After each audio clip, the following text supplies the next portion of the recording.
Počas uplynulého piatku sa uskutočnil druhý ročník rodinnej cyklojazdy pod hlavičkou klubu bajkerov Matúšovej Zeme v spolupráci s oblastnou organizáciou cestovného ruchu Matúšova Zem.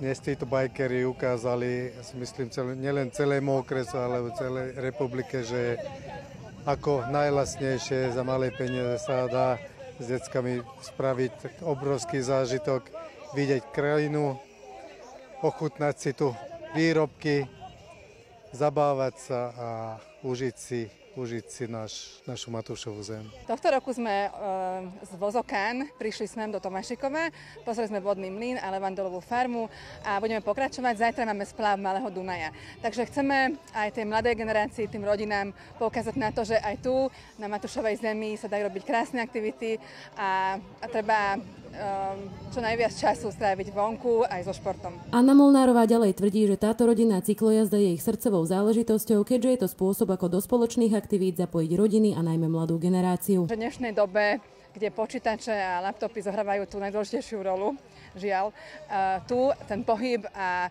vlastne tie naozaj priateľstvá a dobrodružstvá sú prioritou. Ako to vôbec celé vzniklo? Vzniklo to tak, že sme začali sme ako malá skupina kamarátov, 6 sme to rozbehli a zobrali sme deti na takú bicyklovačku, jak nás zobrali niekedy naši rodičia. Zobrali sme stany, bicykle a niekde sa zastavíme, tam vlastne zložíme stany a to niekde bolo práve v Tomášikove. Tam sme sa zoznámili s pánom starostom a potom sa to už rozbehlo. A ako teda hodnotíte tieto dva ročníky? Posledné dva, my sme začali 2018 a posledné dva sme už pevne vlastne v družbe OZV Matúšova Zem a zatiaľ to hodnotím veľmi pozitívne, pretože je to partner, ktorý vlastne podporuje takéto cyklotúry a sme na rovnakej báze, páči sa nám tento región, vlastne kde žijeme a je tu ešte veľa miest, ktoré môžeme navštíviť a je tu potenciál pre ten turizmus. Čo si myslíte, že táto spolupráca medzi Matúšovou Zemou a bajkermi môže priniesť aj širokej verejnosti?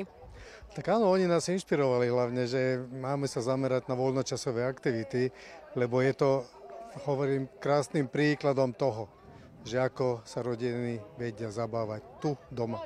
Netreba tisíce kilometrov cestovať nikam za zážitkami. Aj v Lani troška sa dostali aj do blata, ale deti to zvládli skvele ako aj dnes, takže je to o zážitkoch. Aktuálneho ročníka rodinnej cyklojazdy sa zúčastnilo vyše 100 členov, ktorí na tomto území zároveň strávili celý víkend. Takže nie sú tu teda len ľudia z blízkeho, ale aj zo širšieho okolia.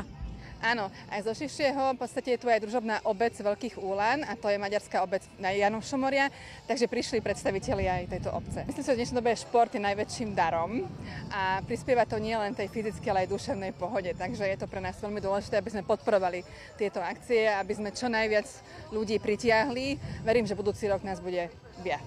Aktivita bola realizovaná s finančnou podporou Ministerstva cestovného ruchu a športu Slovenskej republiky. Veronika Hrobáreková, televízia Krea.